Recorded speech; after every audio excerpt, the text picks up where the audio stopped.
Hello and welcome to yet another tutorial. This time we're going to look at procedural cityscapes. It kind of started from a little comment I saw online if it's possible to do a cityscape procedurally in Blender, and I thought, well, I might give it a shot, and it works actually really well. So just a quick overview over the tools I'm going to be using. If you have watched my previous tutorials, you will be familiar with some of them. So the main building blocks of the city will be built with, again, a simple plane. We're not going to model really anything or very much. We're going to be using modifiers like we did last time in the weather tutorial. So these will give us the main shapes for our city. And we're also going to be using the particle system to help give our city a more unique look. And then we'll go back to some shader work as well, using all our usual noise and some new textures as well, but we will try to do as much as possible procedurally. We're not going to do it 100% procedurally, but I think we could say like 95% or more than that is going to be procedurally done. And then we want to leverage, of course, the power that gives that procedural workflow gives us, and but we want to combine them with the best of the other kind of workflows that we already know. So we're going to use a little bit of image textures, very little, and then we're going to bring them in Photoshop to paint over. Now the good thing is that this time around, if we actually do the displacement and building the city with the modifiers, that means we can save that geometry actually out and use it in a different app as well. So if you, for example, like to render out your things or assemble your scenes in, let's say, Cinema 4D or 3D Studio Max, then you can actually do that. So you're not bound by the node setup here in the shader and, for example, cycles. Another thing that we're going to do that is a bit different from before is that we're actually going to use Eevee for our final renders before we bring it into Photoshop. So that will be also pretty cool to see. Again, I'm using 2.81, so make sure you're going to use that as well. For this one is not as necessary, I think, but it'll be good because there are some, I think, some improvements in the transparency, lighting, shadow section of Eevee. So make sure you use the latest version. I think by the time that this tutorial goes online, the final stable of 2.81 should already be released. Okay, let's get going.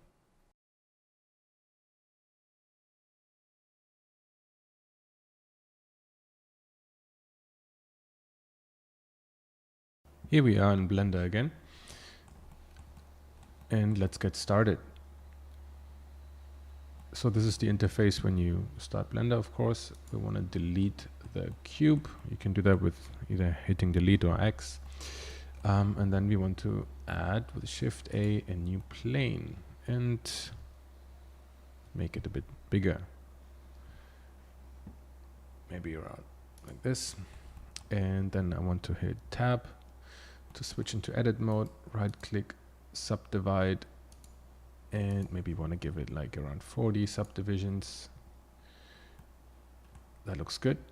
Hit Tab again to get out of edit mode into object mode.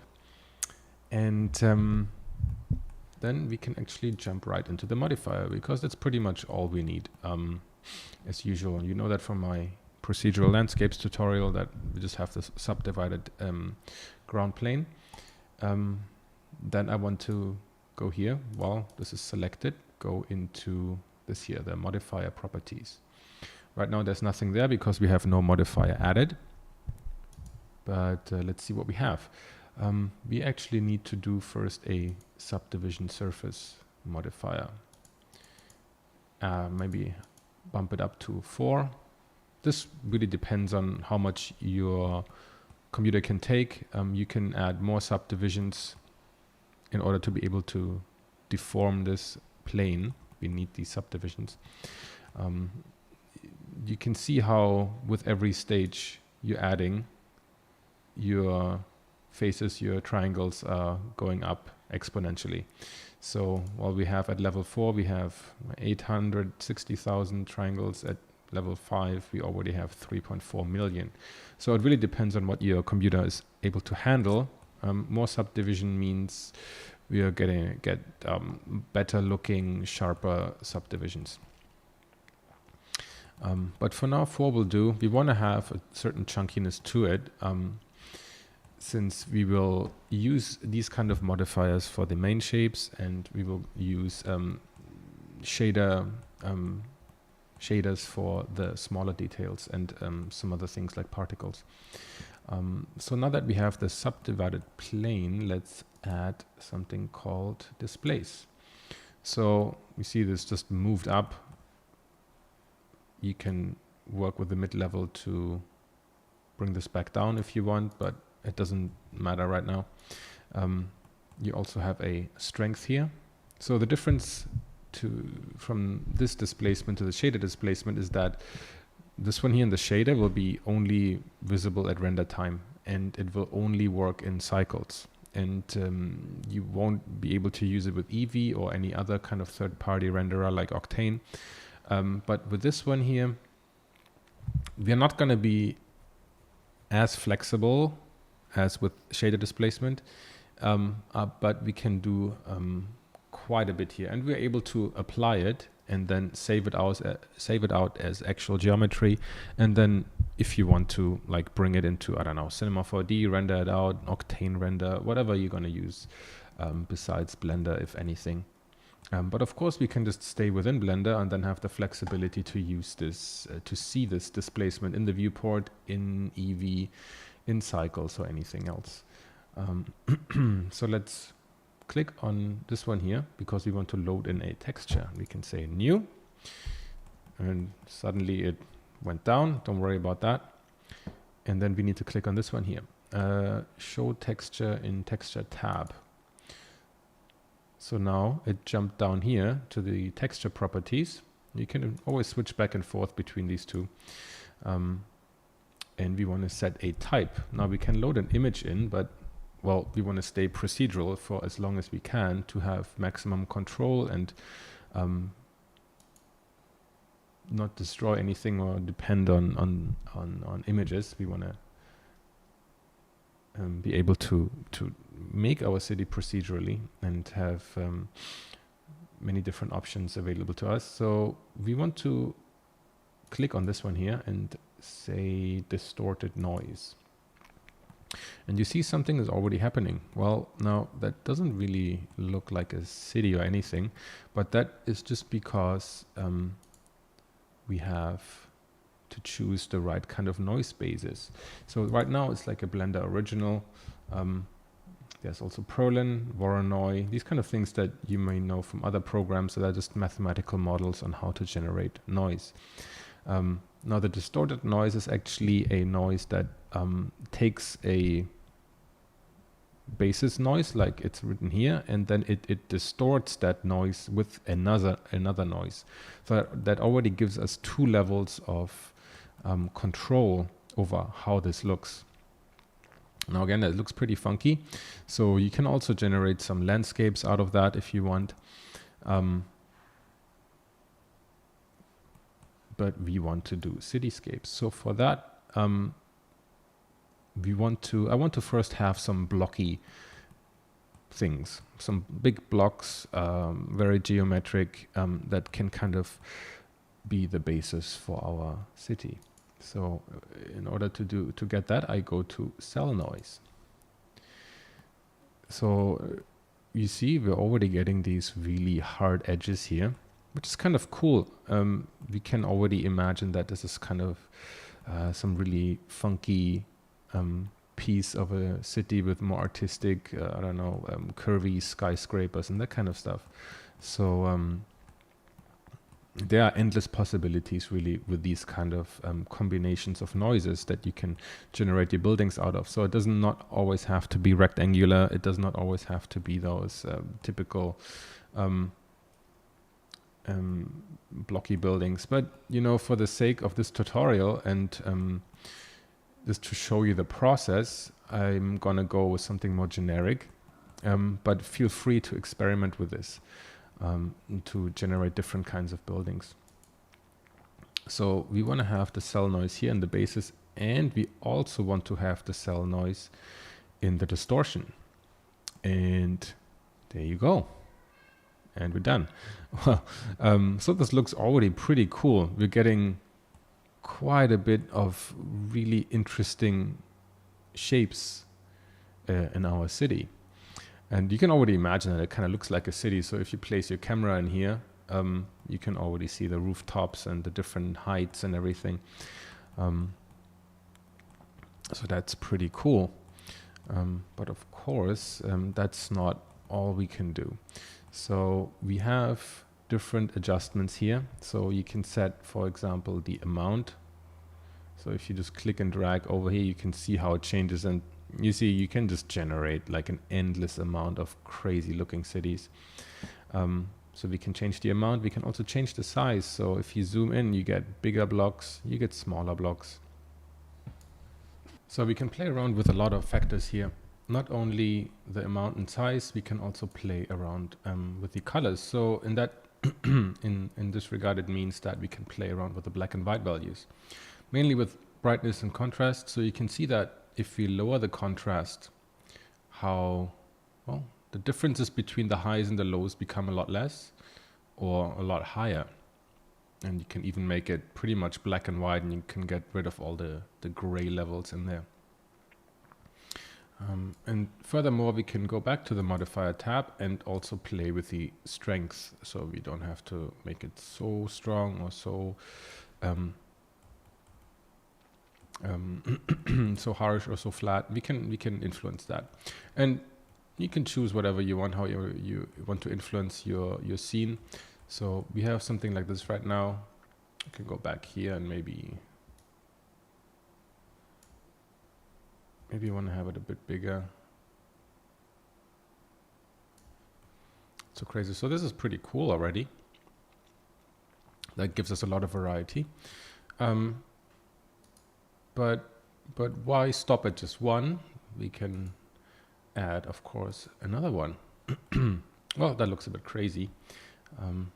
But we can set a new texture. Make sure that these textures are always different. So these could refer back to the same displacement texture, but we want to have different kinds of displacement textures. So make always sure that these are different. Let's go back here. Cell noise is already set, but so it kind of takes over, it kind of copies without you explicitly telling it, it copies the values from before, but of course that looks super crazy. But let's see what we can do here. Let's reset these. I think I want to have the strength a lot less. I want to basically now add a different level of smaller details on top. And you see, if you can hold down Shift to move the displacement in smaller increments, but you can see how we're getting another level here of detail. But maybe I don't want to necessarily displace it along the normals, because we're getting a bit of a breakup here, and I don't want to necessarily destroy the mesh just yet. But you can also set the direction. So in case we want to like just have a vertical displacement, we can choose the Z-axis. And if we move now, you can see that we're only influencing the verticality, the Z-axis. And now we can add, on top of the bigger displacement, we can add a smaller displacement. So let's go in and maybe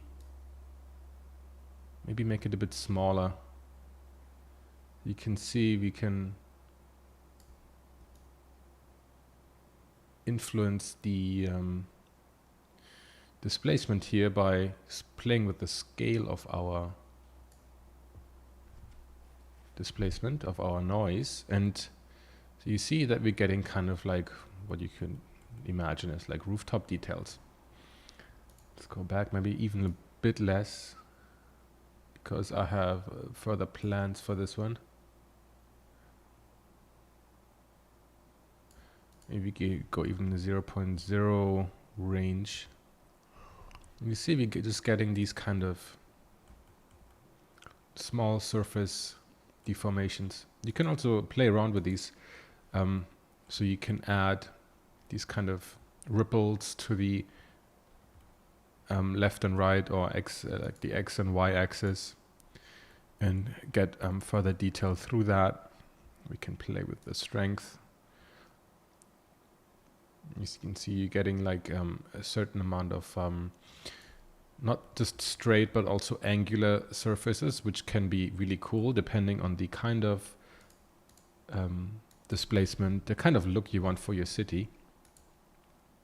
Let's stick with the Z axis for now, for the sake of this demonstration. We can play around here. We'll take whatever we like. Don't forget to save. So now we have something like this. It's pretty cool already, but I think we can do more. We can always do more.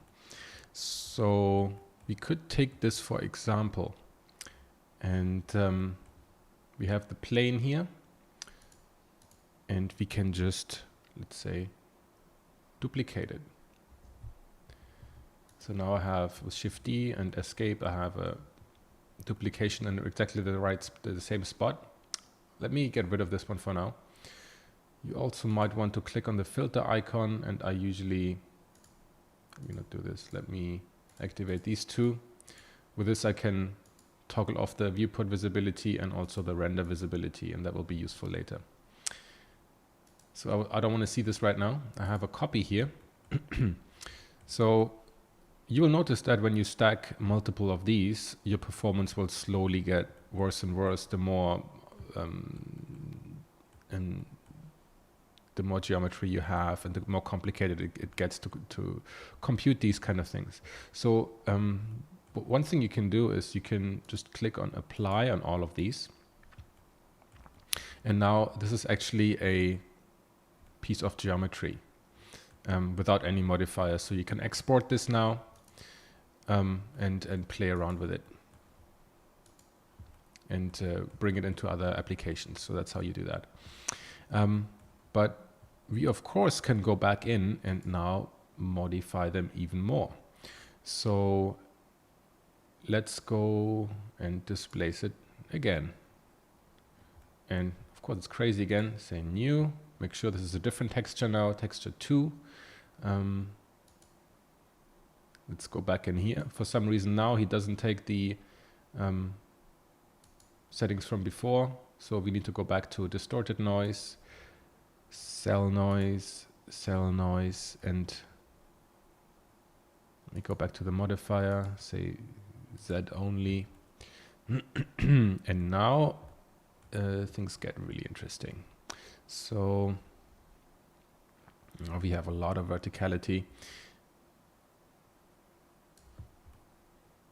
So you can see that we can extrude certain really high, almost like here blade-like structures out of it. And of course we can adjust that again. Texture 2, okay. And now we can have lesser and bigger additional extrusions, or we can have smaller ones. And you see through these multiple distortions, we can generate quite interesting, unique looking objects. Of course, you do not only have to do this for a plane where you can generate a cityscape out of it. You can use that same technique on a basic cube. And to that I will get in a second. So you see we have this kind of displacement now, and this is actually already pretty interesting. So, and we can, again, stack another one on top. Takes a 3, very good. Now it takes on this one again. Let's change it to that and maybe something more subtle. So you get these multi-tier kind of towers here.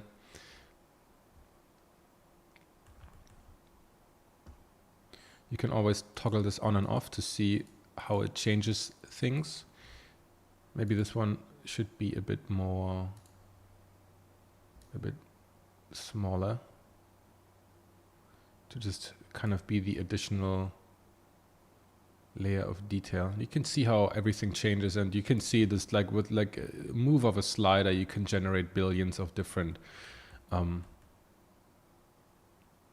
versions. So you can build like a busier city, or you can build a more monolithic city, depending on what you want to do. So this is pretty cool. We can leave it at that, or we can play around with it a bit more. We can change the contrast, or we can lower it. You can see how it will influence the top of the buildings here. So depending on if you want to have a bit more height on the top of the buildings, or just leave it. So that's pretty cool. You see, of course, the resolution here is not that high. You can get more if you would like to increase the subdivisions in the modifiers. You can slot in another modifier in here before the displacement, but then you're gonna really strain your computer if you don't have the strongest machine. So let's also have a quick look at some different kinds of distortions. Because, I mean, if we just use this kind of blocky distortion, then we have, of course, some limitation. There's always going to be this kind of like blocky, maybe too contemporary looking thing. But I mean, there's various ways how we can mix and change up these shapes. I mean, for example, we could do something like, if we just take the existing shape here, if we take this and say like, instead of this kind of noise, we want to have a Perlin noise. You can see how it changes the top of all these buildings into something more rounded. And then once we adjust this, you can play around with this, right?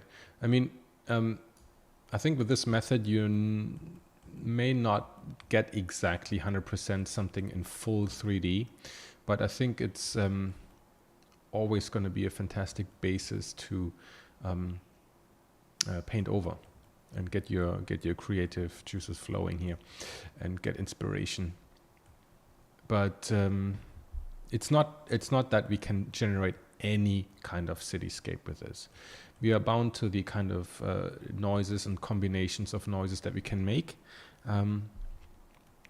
But yeah, stopping short of having something in full 3D, I think we can generate quite some variety and cool looking things. Or this could be the basis of like a destroyed city, and then we can put stuff on top here. You can always combine this with like singular building designs that you did somewhere else, or kit bash pieces that you can combine and put on top here to generate more unique looking spaces, right? This is not the be all end all, and it has to stay fully procedural, or this could be just a quick way to generate cityscapes for your background, right? It does not need to be the hero shot, the hero building. We can also just explore changing things up here. So instead of the top of it, we're now changing the shapes of these extrusion here, which is pretty cool actually. So we're getting like some angular buildings instead of just the typical like vertical blocks here.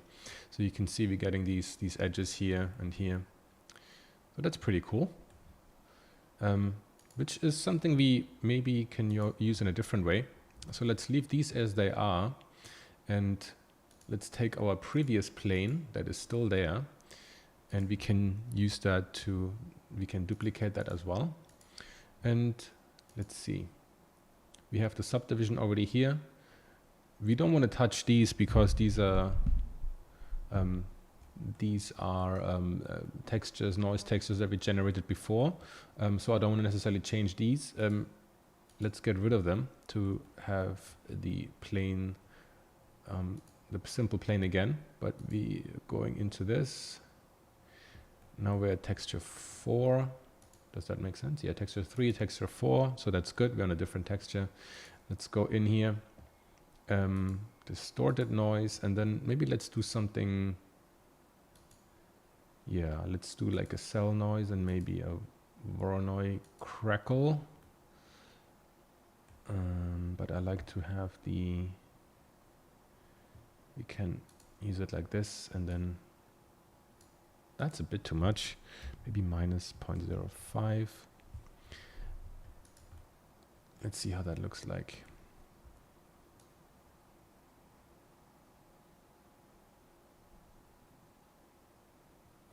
That's quite interesting, but not quite what I was after. Let's see if we can play around with the size. I'd like these things here to go inside rather than sticking out. Ah, there you go. Okay.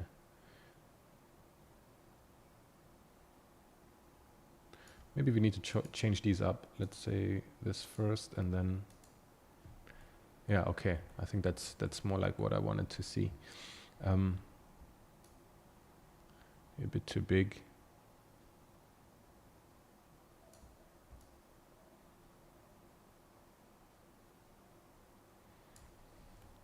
So that's interesting. Maybe I want to bring this plane down a bit further. So I kind of build myself like a more interesting, random looking ground level instead of everything being blocky all the way down. So now we have these like angular patches down there. Let's add another noise. Sorry, here, displacement, new. And then of course we need to lower this a bit. That's a bit too much. Maybe like this. Let's go into our noise. And here I want to now just like add a proper, like just like an additional layer of detail on top of here. Let's see what we can do here. It's a bit too...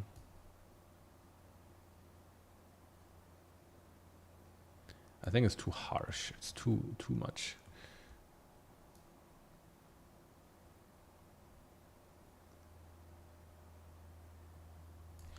Yeah, something more like this. Maybe we need more additional geometry for this one. Yeah, if we add another level, it's not too bad. So we're kind of building like, I don't know, some kind of, maybe I want to have this only in Z-axis. Now this actually doesn't make much difference, but let's see. I think this one should make a difference. Yeah, okay, this is cleaner. Maybe I don't even need this. Yeah, that's fine.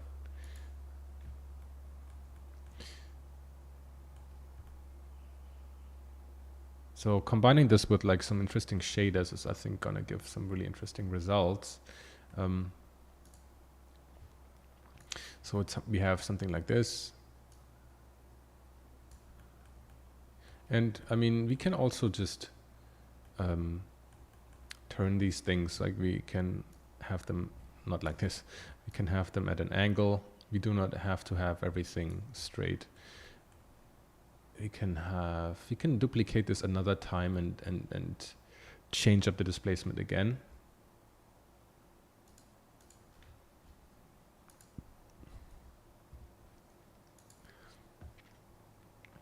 Make sure I get rid of these here. Let's say new texture 6. We can go into, maybe we want to get something more rounded for this one.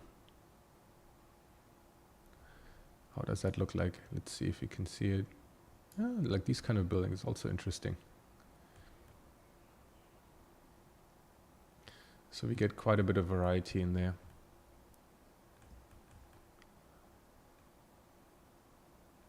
This could be like, I don't know, some low-lying buildings. You can put some glass shaders on there. Could be interesting. So you can generate a wide variety of different kind of buildings. And once you start lighting this and maybe make it dark or whatever, then you won't see all these hard edges anymore. Or we can change it to...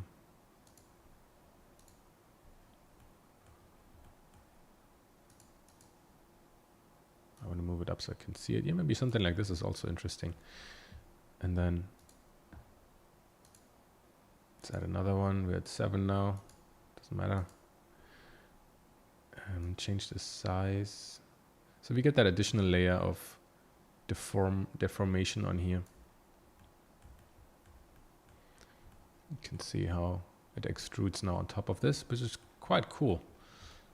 Need to make sure it doesn't get too noisy or too even. We want to, with these kind of, now we actually need to get into controlling the kind of noise we're generating. And we want to make sure that not only that we don't have such an even distribution of geometric detail. We want to have large resting areas for our eyes of walls and higher buildings, and then we have a concentration of detail on maybe the rooftops or in certain areas only. So we don't want to have like the same kind of greeble detail everywhere. And that's where the design comes in, that we need to make sure that this has a nice rhythm and looks interesting overall. So this is okay. Like, you can play around with this. You can endlessly play around with this in Art Direct as much as you'd like. But let's leave this for now and let's jump into something that will help us to generate some different geometry on top of our buildings. Okay, so I wanted to show you a little bit how you can use this kind of technique and to generate not only these kind of cityscapes, but also generate objects to then multiply. Make sure I can see this. So now we have, like, I don't know, little buildings, slums down here, I don't know, and then bigger archy buildings, and then the really big skyscrapers. So that's, I think, a good variety. So let's make a new cube. Actually, we just need a cube. Okay, that's located here. Let's move it out because we're not going to use this particular thing, but we're going to duplicate it around. Oh, by the way, if everything is too even for you, you can use this and just rotate it any way you want. Maybe the other one. So you don't have everything rectangular, but you also have some angles in there. So yeah, let's leave it at that for now. Or maybe you can play with the height of it. So move these guys down so the entire city is a bit higher off the ground, which is also cool. Anyway, let's go back to our cube. Save. So now all I want to do, really, I don't want to model anything, right? I'm lazy. All I want to do is maybe just like give me the base shape, like the base kind of like imagine it as the kind of overall shape your new piece of geometry is supposed to have, like the outer bounds, kind of like, you see it as that. And that's all we're going to model. Then we're going to go back here, give it a name, I don't know, call it, I don't know, rooftop geo, I don't know, anything you would like, so you can find it again. So let's add a modifier. We want a subdivision surface, same as before. So we have geometry to play with. We don't need much, but excuse me, but just a little bit. But I don't want to have eggs, I want to have cubes. So let's keep the subdivision style it simple. This is cool. The next step we want to do is a displacement. Surprise here. Say new, we have a new. Do not worry too much about the geometry here. Do not worry too much. we just want to generate some kind of shape. We can use cell noise again. We don't have to, because this thing goes haywire anyway. I don't want to have anything too crazy complicated. This is interesting, so why not? But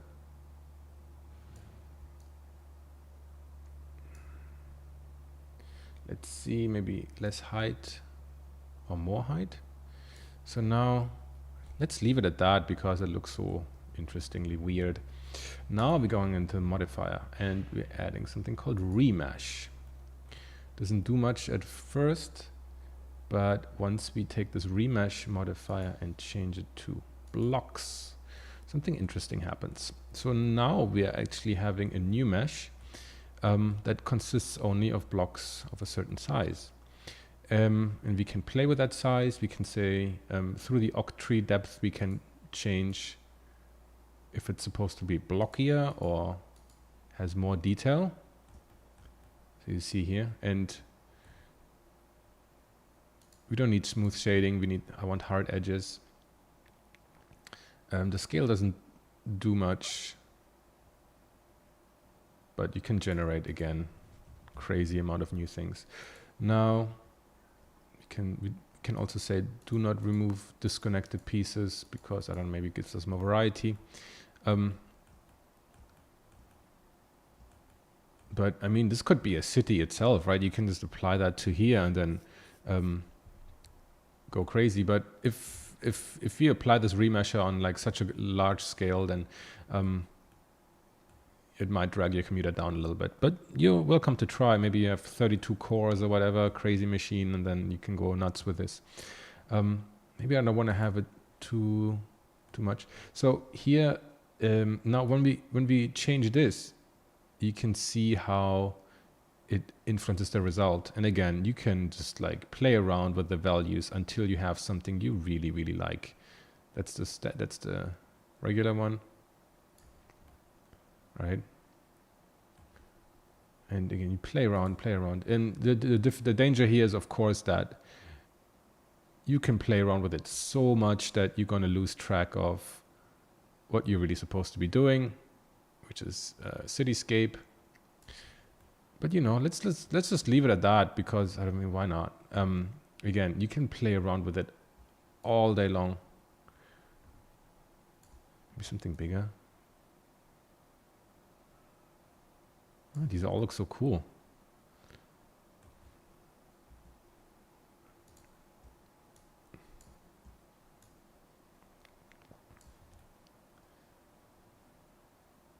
Maybe something more artistic, I don't know.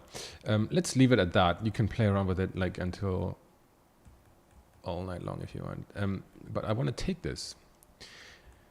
And what I want to do with it is actually, let's go back to our big city.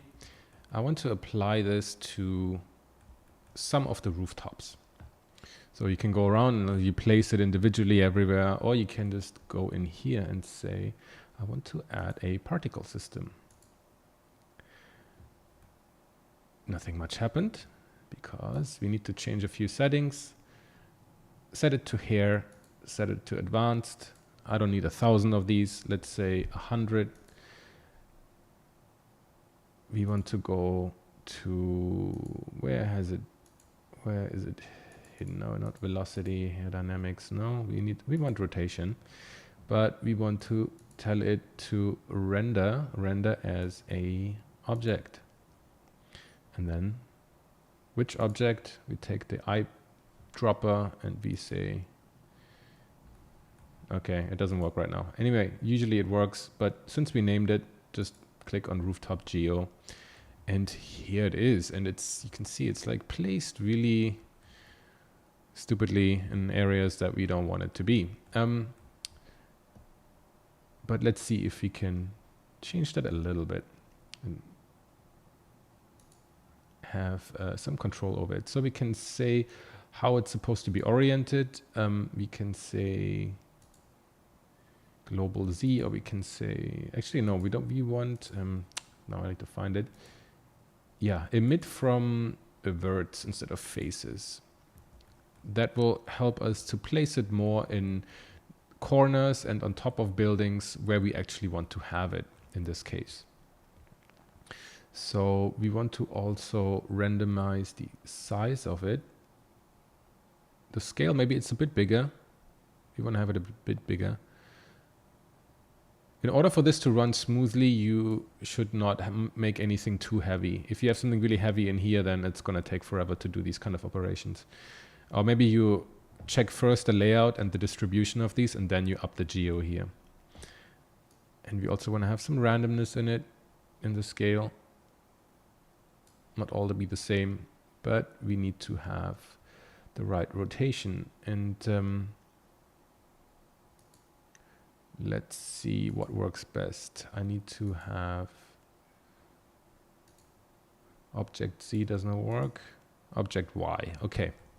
Object Y seems to work. So now we have these things here in certain areas on rooftops. It still looks like something added. Maybe we can make it even bigger so that it looks more like it's part of the building. Maybe go down with the number to 50 since I don't want to have it everywhere. If it's repeated everywhere, then it looks too conspicuous.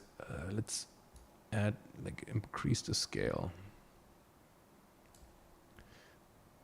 So in any given shot, I don't want to have this to necessarily call so much attention to it. Just be like an additional thing on top here and there to break up the monotony of the edges, of these like straight edges.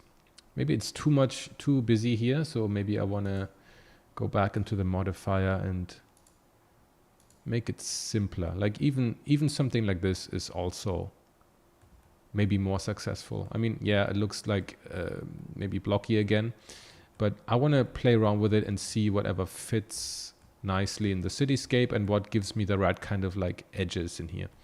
So you see that the difficulty with this is that it's a displacement, and you cannot add anything sticking out of the X or Y axis. It doesn't work. You can only displace along Z axis, right?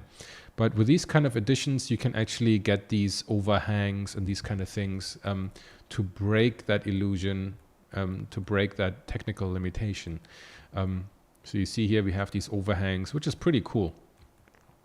Right, and we can build on that. And you can, I don't know, make this even more complicated if you want to, right? Or if you don't want to have these like bunny ears sticking out. All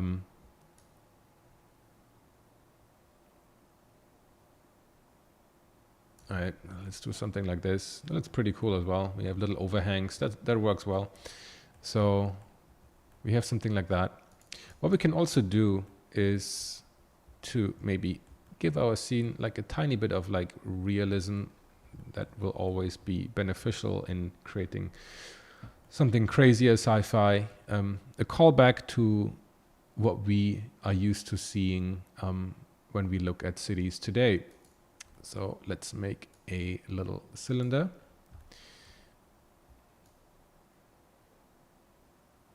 Make it smaller.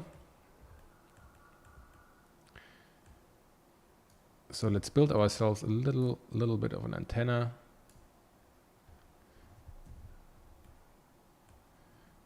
And then I just want to extrude it a little bit, just add a bit of, actually, yeah, anyway, you want to do that, click on that one here. I'm going to scale it a little bit, just give it a tiny bit of, a little bit more than no geo at all. So that is cool. I also want to,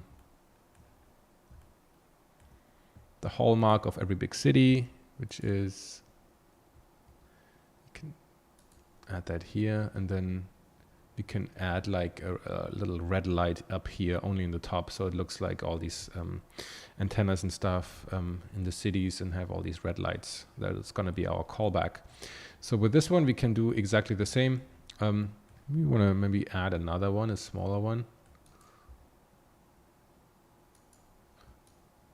but fatter. So we have like 2 antennas, make it the same object. Control J makes it the same object, so we can instance it around or particle it around or whatever you want to call it. So same thing here. Now we have a particle system and the modifier, don't touch that. Always go through the particle tab.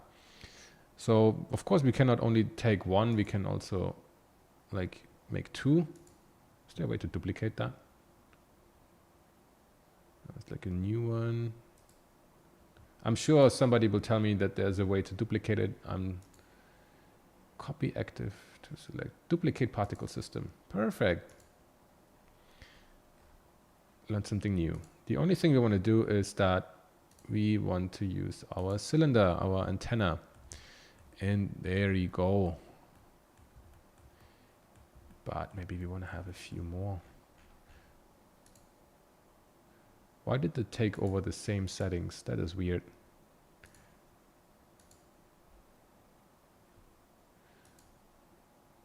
So it's referring back to the same object for some reason. Well, I don't want that. Let's make a new one. Advanced. Again, maybe somebody knows how to deal with that. I do not at this point. So I need to quickly, I think that was object Y to have it stand up. I want to have it render as an object. I want to have my cylinder. And where are they?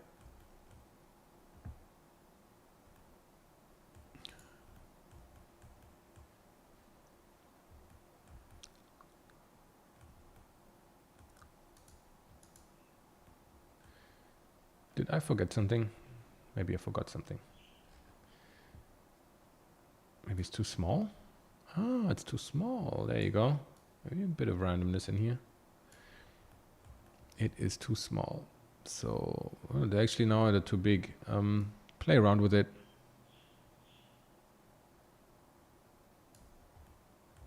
Some are going to be floating somewhere, but don't worry about that. Maybe 500 is better. Yeah, I want to have a good amount. So don't worry. The only thing you need to change here is the master object, and then all the other ones will have the same materials and emitters and everything applied. So you see now we have a lot of little antennas on top of here. You can do the same with down here. We can take our different plane, add a similar kind of particle system to it. But you see, I mean, there's already a fair amount of these things. I'm not too worried about these guys floating around here.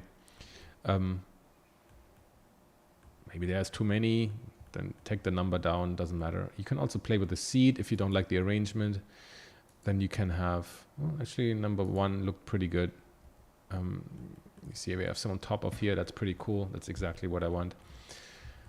So yeah, that's how we play with particle system to get more variety. And you can add anything. You can model yourself an entire like set of rooftop greebles and fans and air conditioners. And you can place them and with this method everywhere if you want to, without having to like manually do anything, right? So the only modeling we really did was like hitting E twice, and that was it.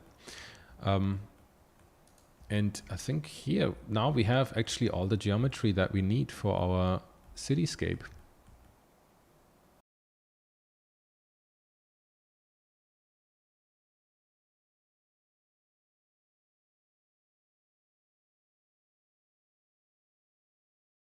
Now we have our geometry, and now we can get into actually building textures for it. And for that, let me just add a new texture. So I have the object selected, click on new. I can call this city, very imaginative, doesn't matter. So let's get to it. And there's a couple of, it's gonna get a bit messy again, but there's basically 1, maybe 2, 3 areas that we're actually going to touch on only, and the rest we're going to ignore, right? So one area that we're going to look at is going to be the displacement and normal and the bump map. So bump and displacement. I'm not going to, since it's Eevee, I'm not going to do any massive displacement. It's just kind of playing with the surface unevenness and trying to bring randomness into it. The other area that I'm going to focus on is going to be the emission. So we're going to have some nice windows that are glowing. And then the other area is going to be the base color and roughness. That's kind of like just like surface description, reflectivity, that kind of stuff. And here is where I'm gonna like add like an image, one or two image textures. So we're just getting a better look out of it, a bit more random, a bit more dirtiness. Since we don't have to stay 100% procedural, right? We already built our cityscape that way, and we're going to do most of the shading like that, but we really want to push it further, so let's add some images to it. That will really help us. Okay, so let's get going. I have this selected, and first I want to bring in, let's say, we want to bring in some noise, of course. I'm going to start this with a noise generator called the brick texture, which is, well, usually used for bricks, but we can use it also for other stuff. You've probably seen some videos online of actually using this for windows, which is a really cool idea, and I want to kind of start off with that and then extrapolate from that and see what else we can do. So let's take that, press Ctrl T to get our coordinates. That works via the Node Wrangler add-on, so make sure that you go under preferences and add that into it. It's already in Blender by standard, it's just not activated, so make sure you activate that. And then you have a few shortcuts and stuff that will help you with your nodes here. So we have that texture here, and I want to plug that in first of all. Nothing much happens as usual. So again, you play around with the settings as I usually do and figure out exactly what's the best. And I've played around with it, of course, a lot. And I save you the time that I look through it and try to figure out what's actually the best settings, because I've already done it. So one thing we wanted to do is that we want to get rid of the offset. The offset will kind of create that brick texture, these alternating rows of bricks, but we don't want that. We just want to have even lines. We can leave this. We can also leave this. And on top of that, I want to, we can see here and there something happening. On top of this, I want to add a Musgrave texture, which is kind of like a noise generator, which will help get us some additional variation. I also want to stretch this a little bit. Let's see. Okay, let's plug this in, and we need to always combine two noises via a mix RGB node. We can do that here. And you see we're getting quite some funkiness in here already happening. I wanted to change the values a little bit.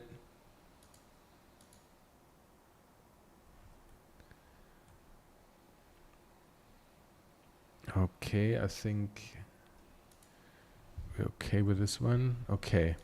I needed to rotate Y by 90 degrees, so I get exactly these rows here, because that's what I want. Let me just check if all the values, yeah, the values are okay for now. So I'm already getting something here, which is very good. So you can kind of see it's already looking kind of like windows here.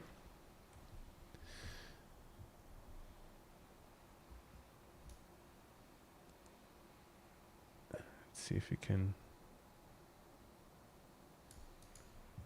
Okay, maybe that will, I think that will help us later on. Let's play around with these values a bit more. Let's see if we can get anything.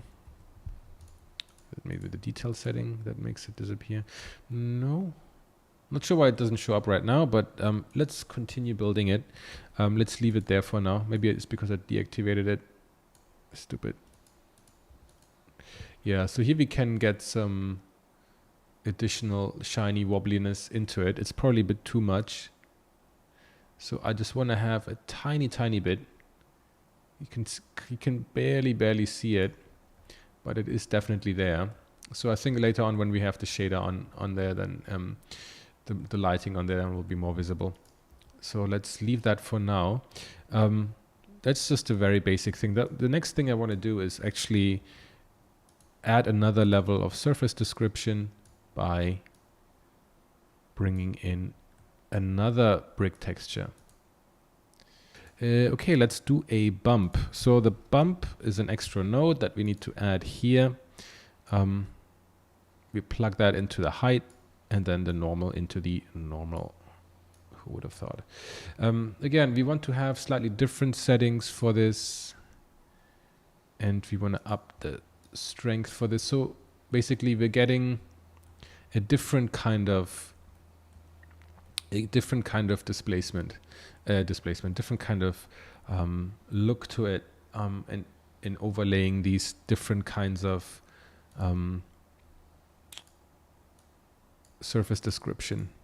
Let's see, here we can also change some of it to have it either go in or go out. Depends on where the highlight is. We can also play around. Let's see if this one usually has an effect. So if we have it on the generated or object, it's going to give us a slightly different look. So we can play around with that. I mean, you can just like take the slider and move back and forth, and you can see how it will change the look of it. Either you can have denser or less dense. And here also how we overlay this. You can see the different kinds of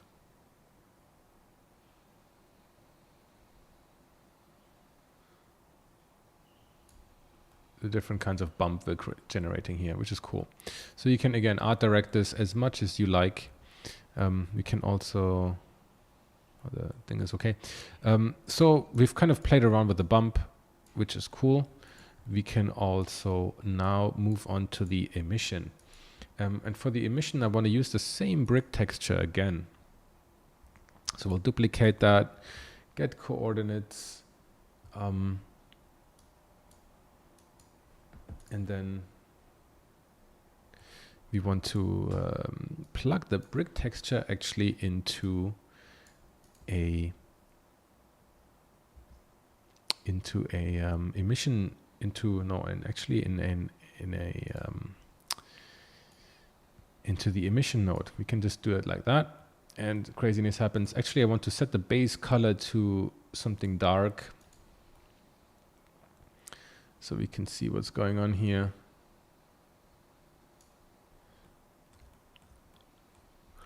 Let me select all of these, and we want to apply the city kind of material everywhere. So let me select these and add them to it.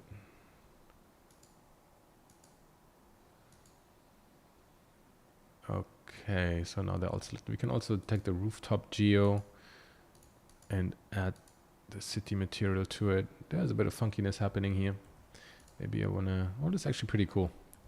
You can decide whether or not to reset the scale and rotation depending on what kind of results you prefer. Okay, so we have this selected, save, don't forget, and we want to have more control over this. I want to actually, you can change the colors here, you see, for the bricks, and then we can also have the other part in the kind of color that we want this to be illuminated. So again, play around with it. I found these settings to be useful in this scenario. Now, please be aware that depending on the scale of your plane and the scale of your scene, these dimensions here, the kind of texture coordinates that you have here, the scale information here, and these kind of scale. There's many factors that influence how this looks. So you cannot just take over the exact same settings and expect it to look exactly the same. You need to kind of get a feeling for what exactly will work in your scenario. So don't rely just on these values, right? Learn that you need to play around with these to get the exact look that you want to have. So don't forget that. Let's get back into this and see how we can add the exact kind of windows I want to have. So now you can see that the Musgrave is rearing its head, and I want to have that very subtle in the background only. I found for the texture coordinates that it was useful to do a vector transform into world coordinates from object. So sometimes that can give you like a bit of a different look, and that can be useful. So this is a bit too much. It's okay. We actually want to do something more with this. We want to add it into a mix RGB, and we want to have the other one black so it doesn't show up at all. And now I want to control the distribution of this light via a different texture, a different brick texture, and actually a lot more. So we duplicate this, Shift D, so I have another brick texture to play around with. I played around with the values, and this seemed to be okay. So it just depends basically if it shows up or not, how the distribution of it is. Play around with it, flip these colors, and see what we can do. So this one goes into our trusty color ramp so that we have control over the black and white distribution, the mask, so to speak. We're building the mask here that plugs into the factor of this mix RGB. So it's basically going to tell us this is how I'd like you to overlay a mask and reveal either the light or hide the light, because it's going to flip back and forth between this emission and the black. So black is no emission, and here the orange is emission. So this is going to be a mask on top of it to tell us where to reveal it and where not to reveal it. And this one, with this one, I have control over the sharpness of the mask. But of course, right now the mask is the same as the brick texture, so I need to change that. And I want to change it by having a very, very small overlay. Here we can see it. So this one has, let me see if it will help to. Okay, decided to check some adjustments because the scale of my scene is slightly different than the one I did before. So you see, you need to really play with the adjustments with the values to get similar results with different scenes. So the thing I did is that I played with the scale in Z.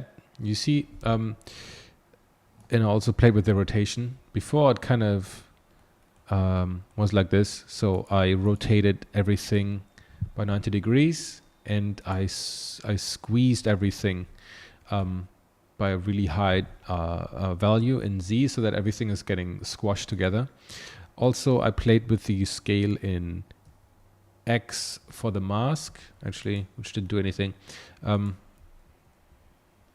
But here I'm playing with the rotation in Y also for the mask. The mask, so basically, is really, really big, and the emission is really, really small. So you see that the scale here is high for small windows, and here the scale is lower for my mask to be effective. It's big blocks that are gonna hide and reveal, like you can see here, hide and reveal my scene. I set the roughness a bit higher so I get reflectivity in the viewport, I also set down my Musgrave a bit because there was too much reflection. You can see here, I don't want that much reflection, so I take it down, way down, and play around with the mask. You can see how it flips once I hit that threshold, and how here it reveals or hides depending on how sharp the transition between black and white is. So now I can move around the slider to see which parts of the city lights I want to reveal or which ones I want to hide. We can zoom out a little bit and then move the slider up. So I don't want to have everything lit up. That doesn't look good. I want to have it lit up here and there, and not everywhere. So play around with it. Get exactly the distribution that you like. You see some of it is like a bit distorted, which is fine. Once we take the lights down, it'll be dark anyway, and you're not going to see that. So I'll take this as like I don't know, as some interesting artifacts. We can still paint over that later on, or you can choose an angle where you don't see it so much. We can also try, let's see, I took out the vector transform for the mapping. Let's see if we plug that in again, if anything happens. So yeah, you see that now the blocks are a lot bigger. We have to scale down everything a lot more, but we're still getting these artifacts here. See, I'm scaling into the thousands.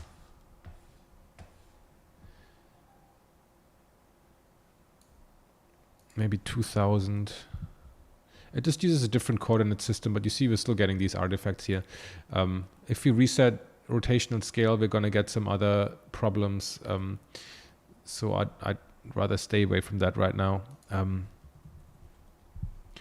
Maybe if we squeeze this more together, it's going to look more interesting. Yeah, this one doesn't work. Oh, it's cool. So we found a way to map these windows here pretty interestingly.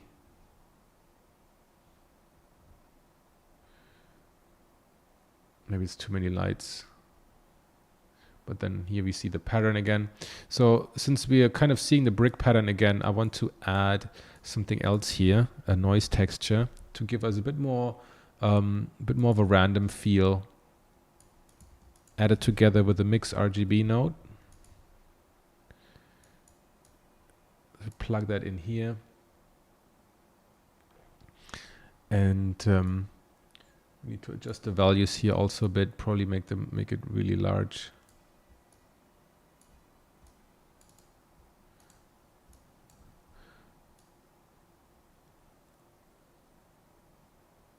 So now we're getting some control over this here as well. Let's see.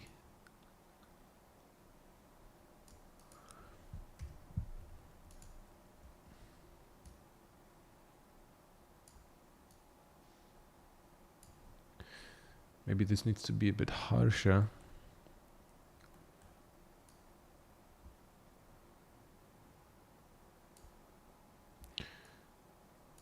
Noise is too big.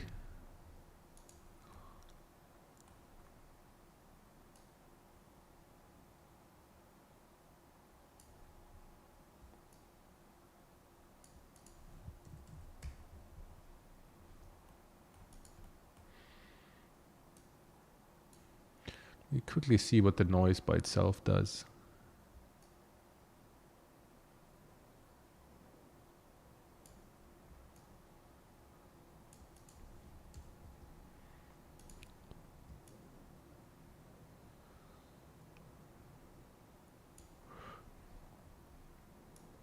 This one should be fine. Not sure why I don't see anything. I should see more of a, so it seems to be about here. It's more a gradual reveal rather than a noisy reveal, which is what I want. Okay, again, the values are slightly different. So now we can see that. Yeah, that's what I want. Okay, I have to just set up this scale really high. Okay, this is kind of where I want to be at. Good. So see if we can, how we can mix that to have something interesting, and that it doesn't. I don't want to necessarily have it look like it's noise, but I want to like add like little things that break up here and there, so you can see how with live I can see how it's breaking up.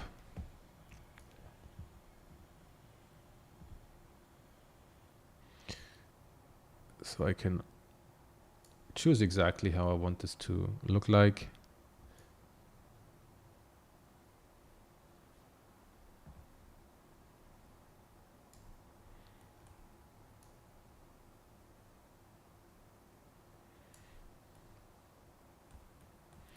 It's gonna maybe look a bit harsh now with that we don't really have any lighting, but it's gonna look okay once we add our HDRIs or our fogs and everything. So it's gonna look okay. So we have that. Now I want to bring in some roughness and some color. So for that I'm gonna use some image textures to add a bit of variety to it. Okay, so I loaded in a texture. You can see here, it's this kind of texture here that you find in the package, which is kind of gives me surface detail. If you used my other tutorials, you probably know this texture. I'm using it a lot. It's really useful. Want to add the coordinates and a transform from object to world, and then change this to box. That's what we need to do in order to map it correctly. So I want to use this for the, let's use it for the roughness for now. See what happens. Not much. Okay, we need to change the scale. I've set this to texture point. They're gonna have different ways of mapping onto it. I think something's coming. You just need to play around with the settings. I always keep forgetting if I have to increase it or if I have to decrease it. Okay, decrease it for this one. I don't want that. 0.02 maybe. Okay, here we go. So you see we're getting this cool surface detail that this texture allows us. You can use any kind of like busy texture. 0.01. Yeah, I think that's good. So you see the combination of it is really powerful, of procedural textures and image textures. I want to take out the saturation a bit. I don't want to have it to be too green. We want to build a dystopia. We don't want to have anything too green. Okay, cool. I added the value. I pushed the value a bit. So you see we're getting something really interesting here. And here, that Musgrave texture, now you can see how it adds really interesting deformations where it hits the where the light hits the reflections, so you get unevenness. It's really cool unevenness into it. So you see it like now it looks really cool. It looks really cool.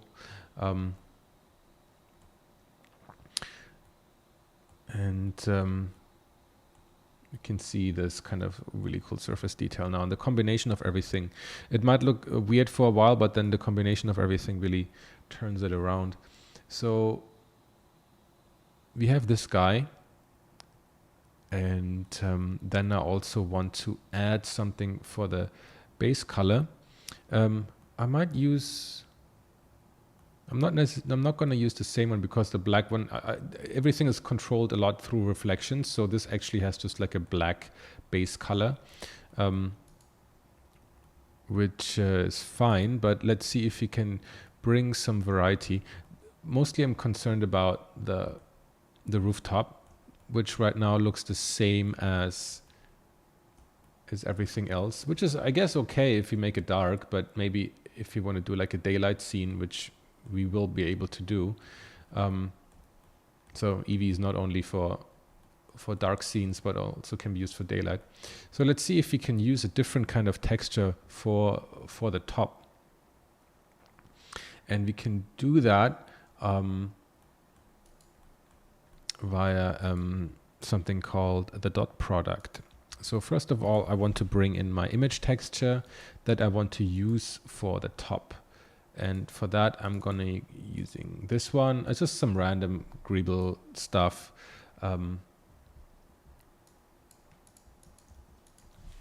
Yes, I could copy it, but why not do it like this? Okay. Object, vector transform, mapping. So here we are. We want to set that also, I think, to a similar size as the other one. So if we set this to 0.01, should be good. We can, let's apply this to the base color and you see what will happen. It's everywhere. Okay, we have to also set it from flat to box. And it's a big mess. That is not what we want. So what we're gonna do, oh, sorry, I set it from, that didn't work. Okay, no, object to, yeah, okay, good. Still looks shit, but that is fine. You see, I bashed some photos together, it looks hilarious. But so what we can do with this is, I can mix it again with black and use my dot product as a mask. Sorry, why am I writing like, again, men can't multitask, nonsense. So I'll put this in here. So basically what I want to do with the dot product is that I want to mix this texture with black. And if it's black, it's gonna actually show what's underneath, which is this. So I want this on the sides and only this on top. So I can use a mask in this mix RGB channel that says whatever points upwards, put this texture on it, and whatever else, everything else, just show what's underneath, which is this one here. So let's plug that in.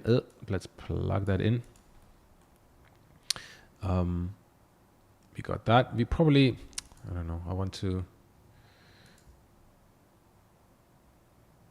probably make it a bit darker. Or actually add a bit of contrast to it. Yeah. And I probably want to maybe also desaturate it. It's a bit too saturated, but let's have a look. Maybe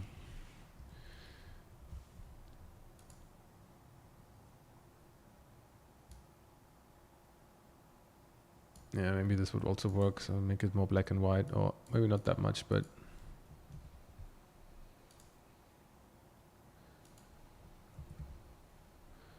okay, maybe like this. I need to make some space here. So here, again, with our masks, we plug it into the factor of our mix RGB. Let's use something called the dot product. No, sorry, we need to use a math node. That's where it's, sorry, we need to use a vector. Okay. Third time the charm. Okay, vector math. That's what we need. And here we have the dot product. Vector because we need to get the coordinates for everything that points upwards, which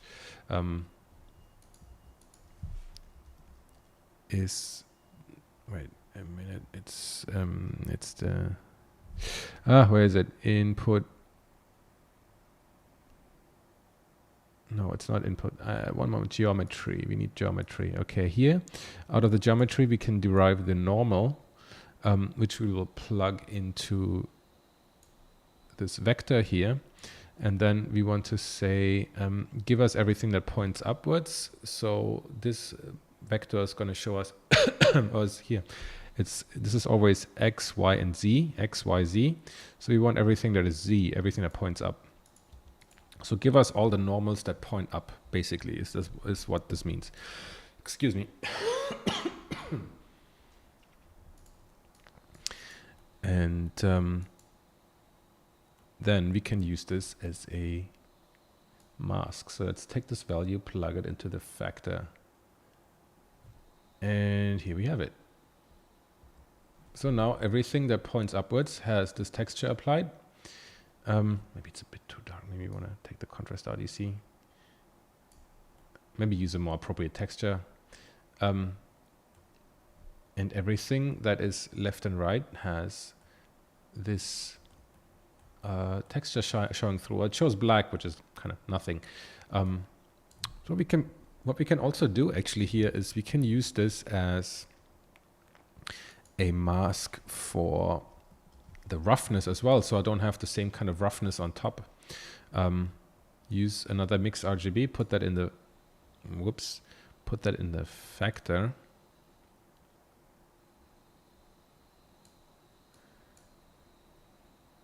And then we can use this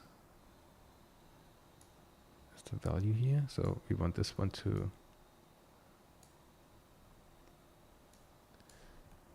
So now you see the roughness is really dull here. It doesn't have any because the color is really white. If you set it to black, then it becomes rough again and shiny. If you set it to white, it's very dull.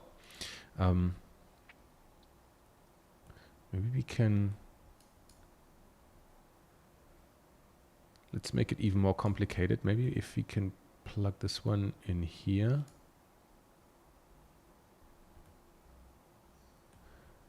We're getting some additional information about I think we need to invert it otherwise.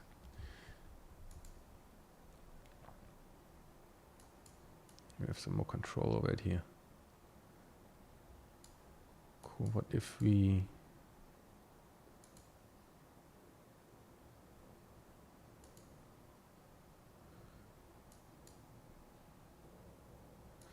anyway, so we have some more control. We can make it shiny or non-shiny, however we want to. We can also map this on differently if we want. But I think this one will do. We can also reduce the brightness.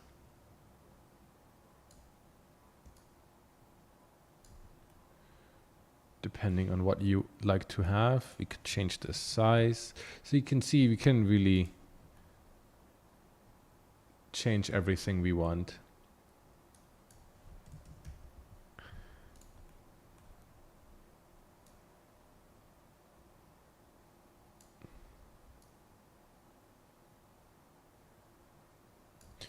I mean, if you look at it from top, it looks like shit, but if you look at it from this angle, it looks actually pretty good.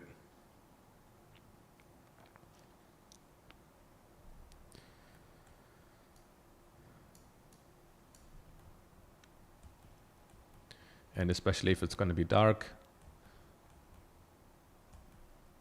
So you can see you can add really anything. You can really add any kind of texture on top to make it look different. And that's, I think, one of the main things, that you have something different on the rooftop than you have on the left and right, on the horizontal sides. That will help a lot with the look. So okay, so we have this kind of shader, which is actually going to take care of most of our needs. Maybe we want to quickly add something new here for our, call it cylinder. Where is it? Where is it hiding? Yeah, it's hiding here. Okay, we want to, I don't know, set that to black. We don't really need anything special for that. But we said we wanted to, so we have this one here. We can activate X-ray mode, press B, draw a rectangle. Go to the material tab, say new, click, say red, assign it, and can say emission, connect that, and make it red. So now we have this kind of like a reddish top here. I also want to do that with this one here. Press B, select, assign. Now we have these two red tops here, and of course everything else followed as well.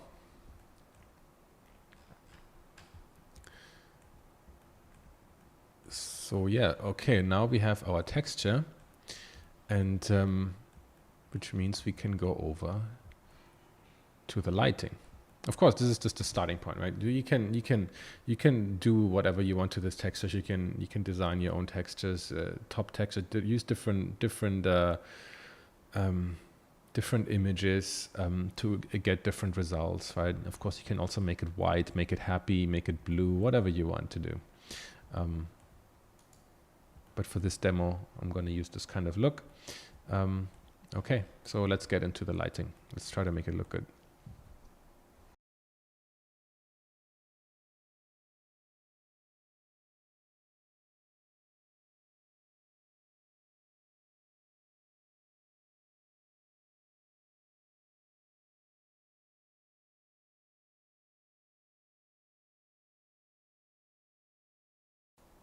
Make this a bit bigger. Okay, so now we can actually switch to, let's say we switch to Eevee. In render engine, I have Eevee selected. You want to turn on a lot of these things, so maybe ambient occlusion, bloom, screen space reflections. Don't worry, there's some funkiness happening, but we can quickly fix that.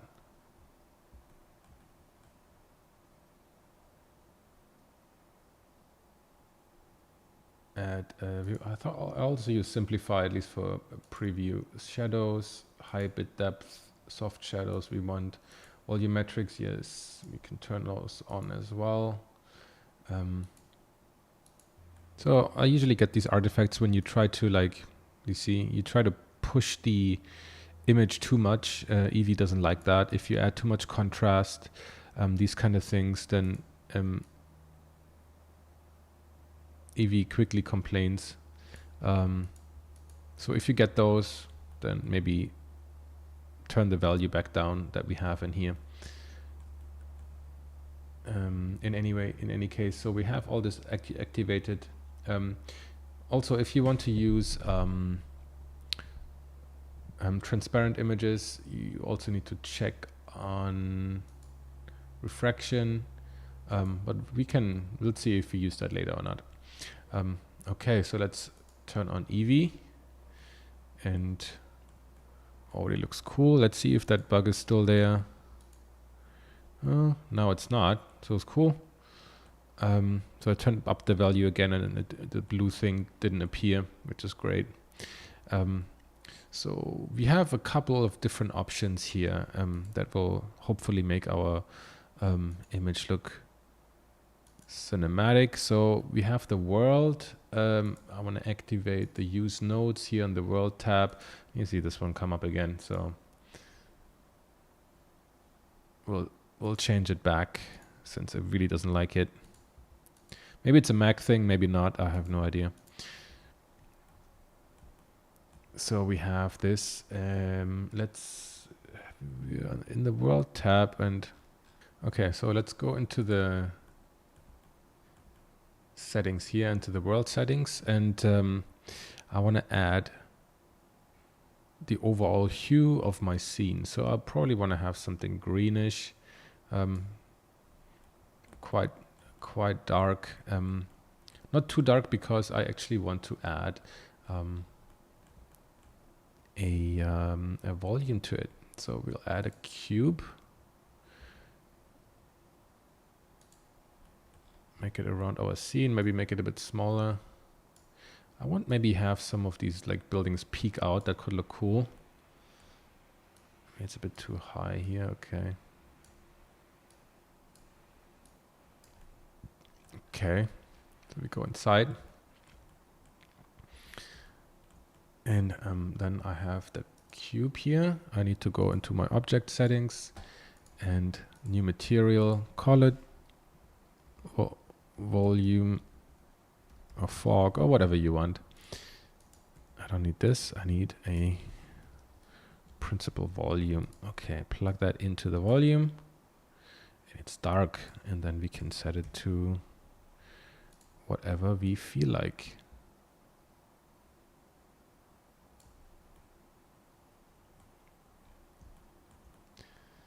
So already we have some good fog, and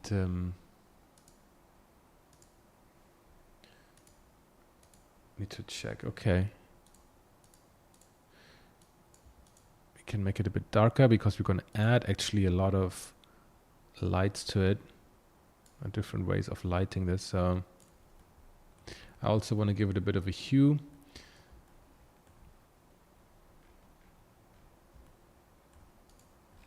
Let's see where we are. So you see it has like this fog layer here through. Okay, let's go to the light. Where's the light? So I can select it, focus on it. That's pretty bright. You can see our lighting things here. Maybe we want to turn that off. You can turn that off if you want.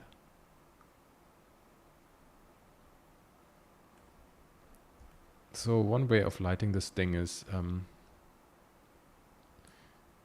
playing around with these. We don't see them very well, so maybe let's beef them up. Oh, it's actually already at 1000. Maybe let's make them a bit warmer.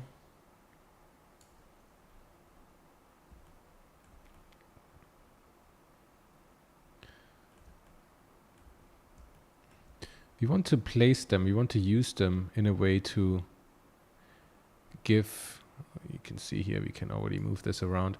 We want to move this in a way so that we can give distance, volume to our buildings and help to separate them from the background. Where's our bottom? You can see how it creates really cool shadows and lights.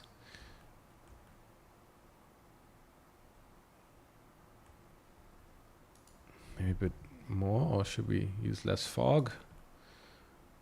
Less fog doesn't sound like a good idea, but let's see. Where's our, should be our volume. Maybe it's too much. Yeah, maybe we do want to see a little bit more of what's going on here.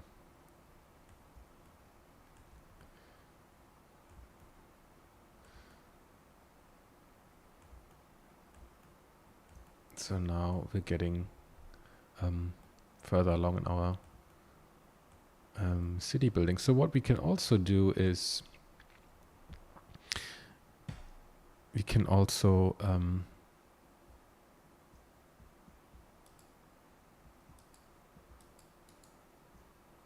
where's the, sorry. Okay, I want to have my marker here. Shift A, image as planes. That is another thing you can activate within Blender that's already there but disabled for some reason. But super useful. So it imports an image and gives it and puts it on a plane. And then you can see it right away. But what I want to do with this is emission. I want to use it as a billboard. As a nice glowy billboard. You can up it.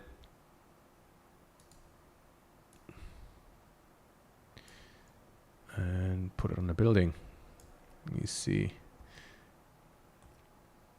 Oh, there it is.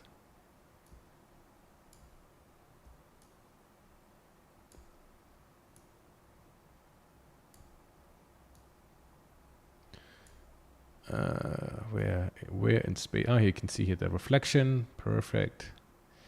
Looks pretty cool.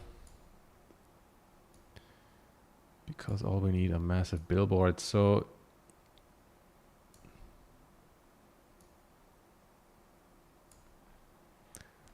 oh, we're still quite far away. Why is it? Oh, here it is.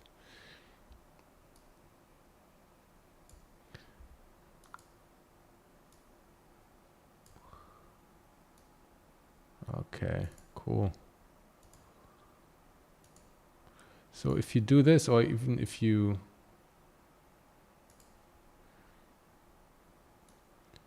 can import all sorts of images. You can even import like images of like streets in the top view and put them down here to really quickly liven up your space. So you can see we add this one here. So now we have a billboard on top of our building.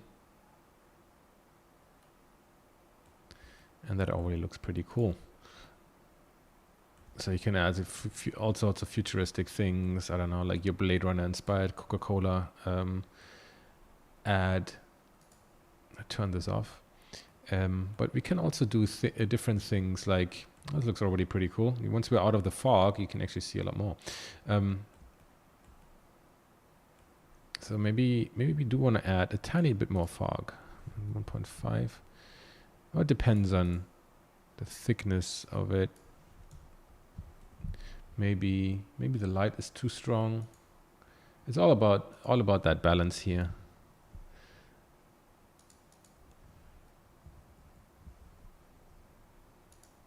Maybe we want to hide the light a bit better.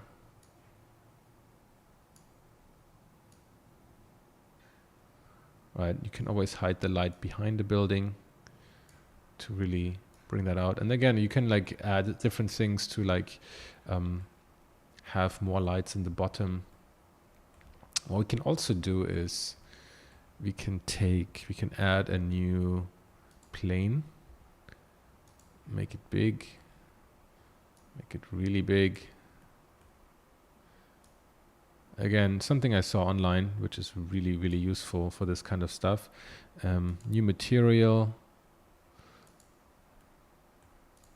And whoops. What we can do is get rid of that and plug the emission straight into the volume.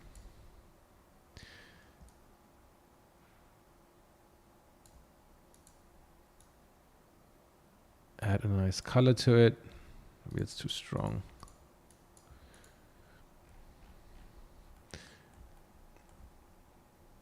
Maybe less. More green. You have to be very subtle with this one. Very subtle, like this, maybe. Then once we have this plane, we can have a sort of like localized fog that will help us for things like, push it back here. Look at our scene, and then you can see how you have very localized control over where you want your buildings to separate. You can have different colors, different scale.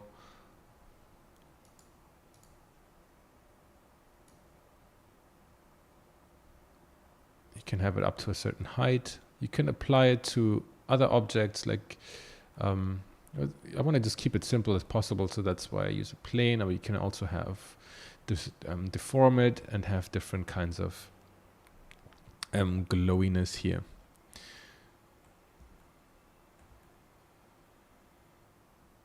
And now you can play around again with the art direction of this whole thing.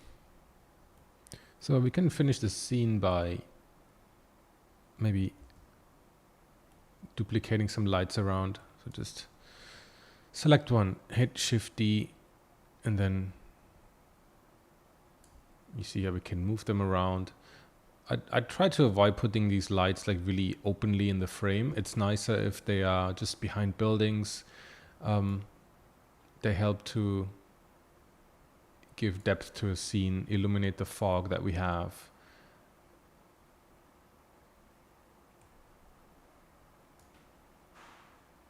You see, it looks. I think it looks a lot better if it's behind the building. Otherwise, you'll have to justify why there is this kind of light flying around. So you see, in order to light our scene, we can duplicate a lot of these around. So based on the shots you choose,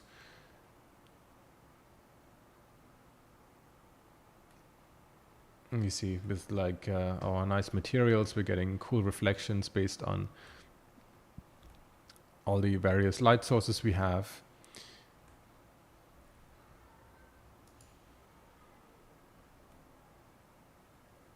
So that's pretty cool. And then you can play around with it. You can add various of these billboards to get different kinds of hues in there. If you want to have reds and blues and whatever to really liven up the space, you can take any kind of image and make it into an illuminated piece of whatever architecture, or you can put it down there and have it illuminate the space from below. There are so many opportunities with this kind of stuff, and there's really no limit as to what you can do. You can even drop in video clips and use it in your animations. Let's now try to make like a bit of a daylight scene. So to turn this into a daylight, I wanna get rid of some of the things here, of course. So we have our volume here, which I'm actually gonna call, I don't know, volume dark.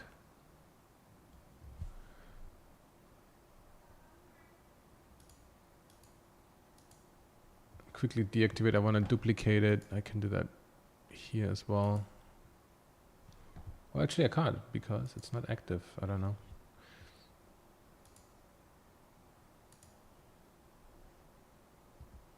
No, it doesn't want to? Okay. Give me 1 second. Okay, maybe I'll better do it here. Okay. Shift D, okay, volume, dark. Actually, in that sense, I don't need that. I can just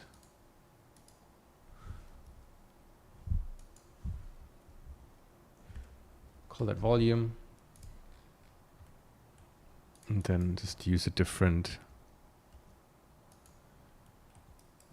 setting here. I probably want something more light bluish since it's going to be daylight. I want to get rid of all these lights here. I don't need those. I also don't need the illuminated plane. What I do need though is a couple of other things. So let's jump in again.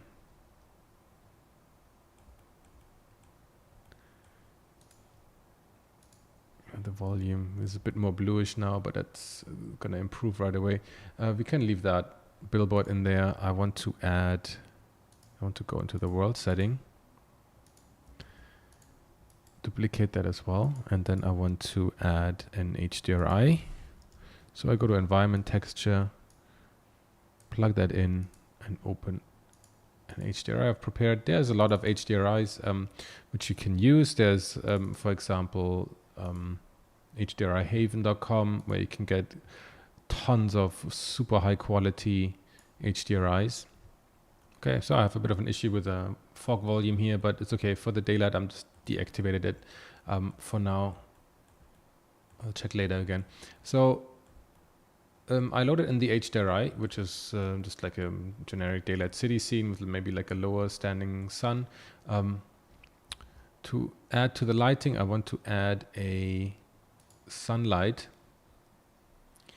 Where did it go? Here it went. And I want to kind of match the angle that this light gives me. So it's about like this, I guess.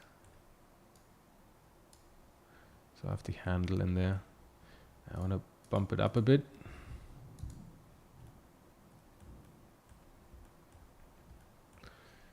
And maybe change the color a little bit. Too much. so that it kind of matches the exact angle of the sun that I get from the HDRI to give me more shadows and stuff like that. And so we have this really cool city here in the daylight, and we have nice effects on the sun. Just a quick one here. I changed the HDRI. I changed the HDRI to something more sunsetty to get nicer light effects. I think it looks overall a lot better. So you play around with it. I also changed the sun direction to match more accurately the angle of the sun, a bit lower. Probably can make it a bit more reddish if you want. So there's also actually the bloom is turned on in Eevee. That looks always better with this kind of sun setting. Overall, actually, I always leave it on. Then we have the camera, and you want to play around with that. Press 0 on numpad to activate the camera. Press lock camera in view to not to always look through it. And then you can also select it here in the outliner, click on it, and then you can change the focal length to change your field of view. Very important. And maybe also, if you're building setting clip because your scene is too big, change the end clipping, and then everything will appear again. We can also go to the output settings and set the aspect ratio that you want. If you want a wider or more rectangular, more portrait, whatever you want. And yeah, then you can frame your shots, get some cool compositions going, and then we're ready, I think, to render out our passes. I'm going to use the usual passes that I've always been doing. Nothing spectacular there.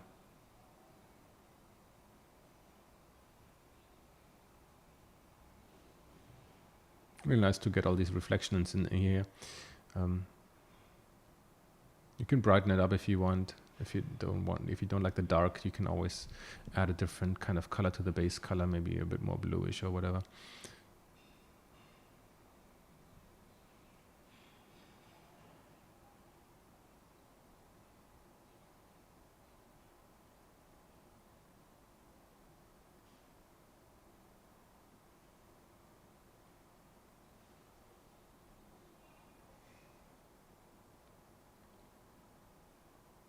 Getting really nice reflections from the billboards.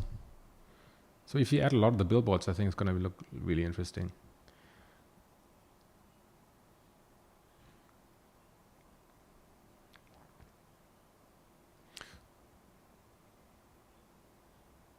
Just a quick word about the passes. I usually, here in the passes tab, I activate mist. I'll show you in a second how to get that. And for the clown or object ID pass, I switch over to this view, and then on the little arrow on the right, select flat, random color, and get rid of the outline. Then I can say view, save image as, and then save it out, and then get the quick selection pass later for Photoshop. And you can always just change it back. Okay, so let's go into Photoshop then.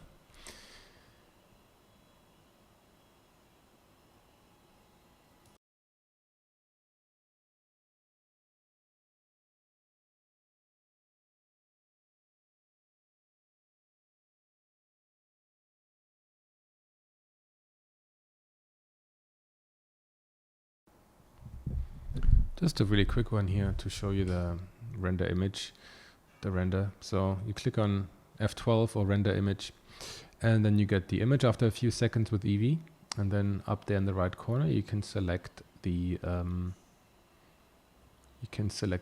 mist pass, and that's kind of like a depth pass. Over there we activate it, so you see it looks like this. You save it out, and then you have it as an extra layer in Photoshop where we can compose it. Let's close Blender. So here we have a lot of things here that are rendered out in Bridge. So you can see this is how it looks like when I get it out of Blender. Then there's the mist pass and the object ID pass, clown pass, however you want to call it. And you see a couple of different shots, something more bluish, something more in between the buildings.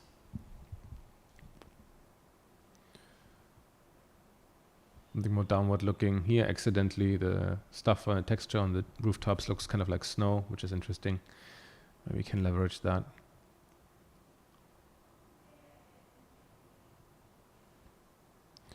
And of course also a couple of night scenes. Same passes as before.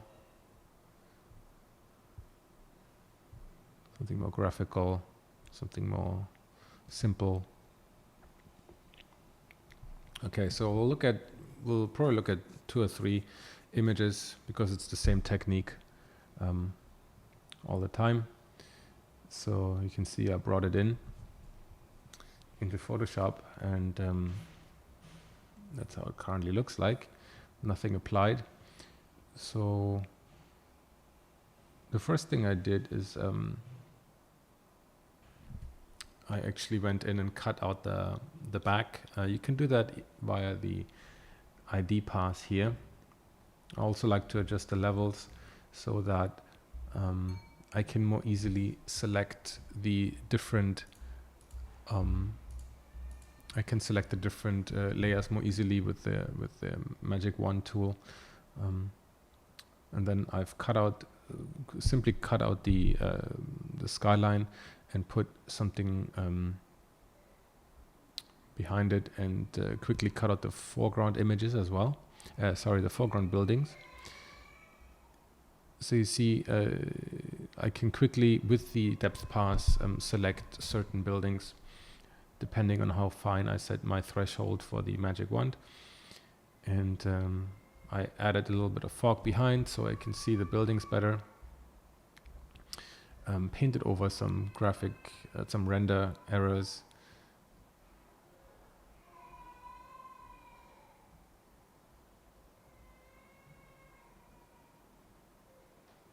And you see, I added the mist path. I set it on soft light and usually choose somewhere between 20 to 30% in terms of opacity to not have it be too much in your face. I want it to be a very subtle effect. And then what I like to do very quickly is to add a post-processing layer, color grading, any kind of post effects I want to have on it. So I can imagine right away what the final gonna look like. So because Eevee's renders are very, very clean without any noise whatsoever, I'd like to add a noise layer on top of it, or some artifacts, camera artifacts, dust, whatever, to get rid of that clinical look. So I have those 2 layers, and then really I like to stack my color lookup layers. There's an adjustment layer that you can find in the adjustment stack, and play around with it, see what I get. Usually I like a combination of them. You can find them there. Add a vibrance layer, color balance, maybe another color balance to go really bold if I want to.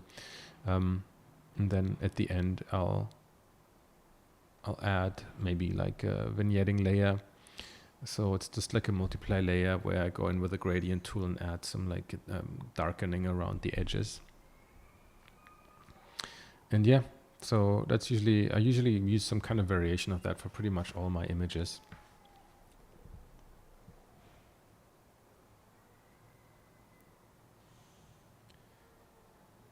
The next layer is to separate the foreground building a bit from the background to have a better contrast.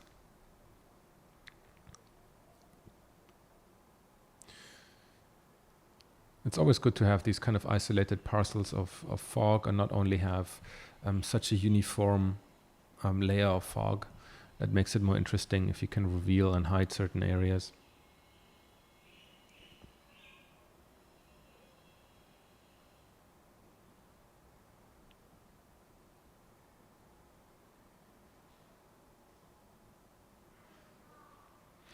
Here I'm adding some photographic images on the bottom here, brought in from Cityscapes that have similar lighting scenario, to get rid of some of that 3D look that I don't particularly like. So I don't want to touch my big buildings, but maybe we can add several layers of these kind of smaller buildings in there to just mix it up a little bit and to make it more believable. So this is a layer of like a city skyline at night. I think it's from Hong Kong. So I'll change the layer from with the levels adjustment to something really dark, and then I set it to screen so that I only really get the light areas. And then I'll adjust where the lights are. I want to have a nice even, I don't want to have a nice even distribution. I want to have a certain clustering here and there, bigger pieces, bigger lights here and there, color variations. So that it's a nice distribution of maybe logos here and there, bigger windows, smaller windows. And then I'll add some clouds in the back to again separate the several layers, or actually join them together. I can use the mist path again to select certain buildings, and again with the threshold I can play around, select more or less if I want, and so I can really control exactly where I want my clouds to be behind or in front. And you can use also the ID path together with that. That's very useful. Here I'm adding a bit of occlusion to the right because it has this like really clean cut edge on the right, and I don't want to necessarily draw attention to that. So I'll just fog it out. It's not important. Here's a bit of glare from the sun. So just a screen layer, and using the gradient tool, pick a bit of color from the sky and add a bit of more glare to it. And a few more clouds to obscure some of the buildings in front, and I already call it done. Maybe a bit of dirt to the right, to the left in front of the building. I think I added that.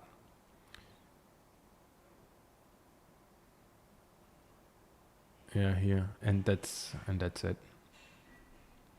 So you can go through, this is a very important step, but you can go through these fairly quickly because you have such a great base already in Eevee. So here's basically the same thing. Add the depth pass with a certain opacity. Isolate your buildings in front. Use the depth pass with the wand tool to select certain buildings where you want to have the clouds in front or in the back. I painted out some repeating elements that the text just gave us, but that didn't look very nice, so close to the camera. I added some rooftop details with like little antennas and stuff like that.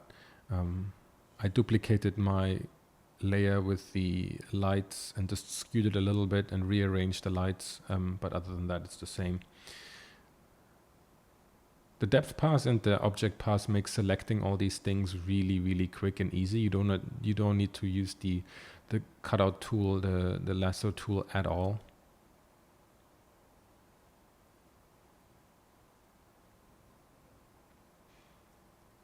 And then here it's basically repeating the same process over and over and over again, depending on how many scenes, how many shots you took. It's a very important process that can be very tedious because you have to do the same steps again and again, but also very rewarding because you can finally see your images come together, just like how you imagined it, or hopefully even better. It's a very essential step without which you can't really call the image done. And of course, I did the same process with the nighttime images. So let's quickly load that in. There you go. So it has the same kind of layer stack on top. almost the same, just of course slight variations here and there to make adjustments. So we can have a quick look at this one, but it's pretty much the same structure. So all these color shifts that are happening are all coming from the overlay, from the color grading overlay.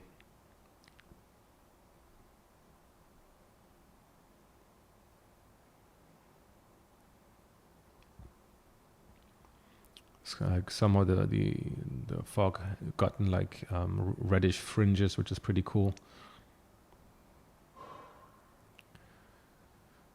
So again, we had our depth map. I selected some parts of it and added a little bit of detail to the back, just to separate some of the layers. A little bit of fog here. The same kind of layer again with the windows, just like skewed a little bit. The thing here is that you can even use images that don't quite fit the perspective, as long as you use certain elements, maybe bigger elements, and skew them to follow the perspective that your shot already has. And then the rest will kind of fall into place. Your brain will kind of fill in the gaps to think that everything actually follows the right perspective, even though it really doesn't.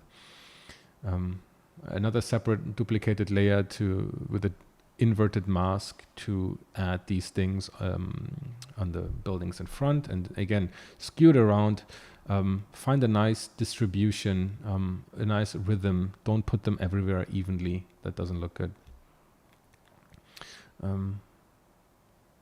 Some maybe like a little logo here, maybe to accentuate certain areas that maybe this is like the place where it's all happening. Something to draw our eye towards. Make sure that these images have somewhat of a focal point, right? Somewhere where you want people to look. Don't have everything evenly distributed. That doesn't look nice. Here, again, adding a bit of localized fog, adding a bit of clouds here and there. Separate all the buildings out so that it's actually readable, even in small format. Adding a bit of glow and bloom to certain areas. And again, the same kind of blooming that I added before with the screen layer and the gradient tool. I usually use the first selection, the one that is like a linear kind of gradient. But it depends. So you can see on and off how it looks. And then again, this is almost the same view, so I could leverage a lot of the stuff I did before, and I can just change the masking. Here I added like maybe something reddish. Maybe there's like something below there indicates some kind of, I don't know, factory or something else, to give a bit of like tonal variety. And then the last one, a bit different shot, more like isolating one or two buildings. And it's good here to like play around with the lights and everything on a individual shot basis to really get the highlight exactly to hit where you want. And I mean, in Eevee it's so easy and you don't need to wait for anything. So yeah, that's all I have for today. I hope this was fun, and I'm really looking forward to see lots of cool cityscapes that you guys are making. And I'll see you on the next one.